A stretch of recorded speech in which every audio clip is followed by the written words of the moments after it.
جرمنی اور پاکستان کی تاریخ کچھ زیادہ مختلف نہیں، دونوں ممالک تاریخ کے مشکل دور سے گزرے۔ فرق صرف اتنا ہے، جرمنی ماضی میں اور پاکستان اس وقت مشکلات کا شکار ہے۔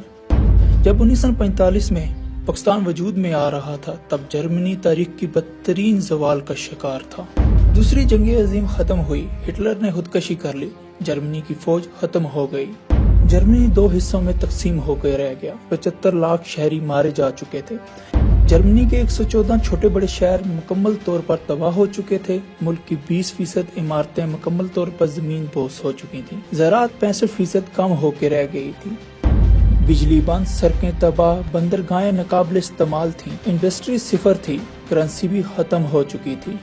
لوگ خرید و فروخت کے لیے بارٹر سسٹم کرنے پر مجبور تھے، چیزیں دے کر چیزیں خریدی جاتی۔ ناظرین، 1945 سے لے کر 1955 تک جرمنی کے 1,40,00,000 لوگ کیمپوں میں زندگی گزارنے پر مجبور تھے۔ 1965 میں جرمنی امریکی امداد پر چلنے والا سب سے بڑا ملک تھا، جبکہ جرمنی کو 14 ممالک امداد دیتے تھے، اور دلچسپ بات یہ ہے کہ ان 14 ممالک میں ایک ملک ہمارا پاکستان بھی تھا۔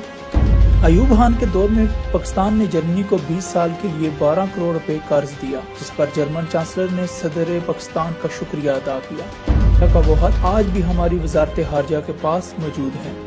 60 کی دہائی میں جرمنی نے پاکستان سے 10,000 ہنرمند افراد مانگے، پاکستان نے اپنے ورکرز جرمنی بھیجنے سے انکار کر دیا۔ جرمنی نے اس کے بعد ترکی سے درخواست کی، ترکی کو ترس آ گیا کہ لوگ جرمنی کی مدد کو پہنچے، چنانچہ آج 30 لاکھ ترک شہری جرمنی میں مقیم ہیں۔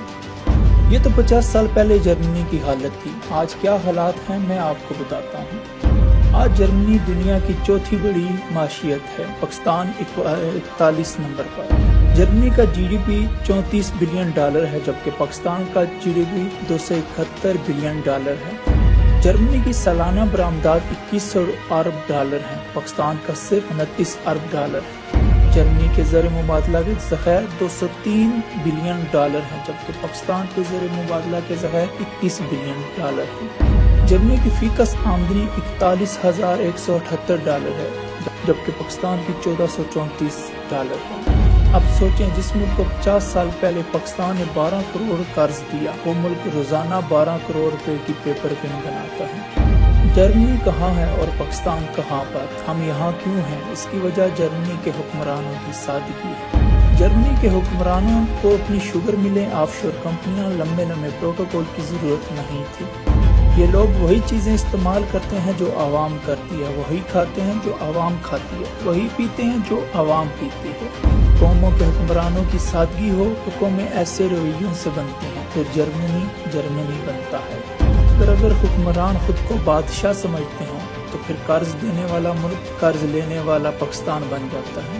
اچھی معلومات کے لیے آپ ہمارا YouTube چینل سبسکرائب کریں، اور آپ ہمیں فیس بک پر بھی جوائن کر سکتے ہیں، یا آپ ہماری ویب سائٹ وزٹ کریں www.superpowerpakistan.com۔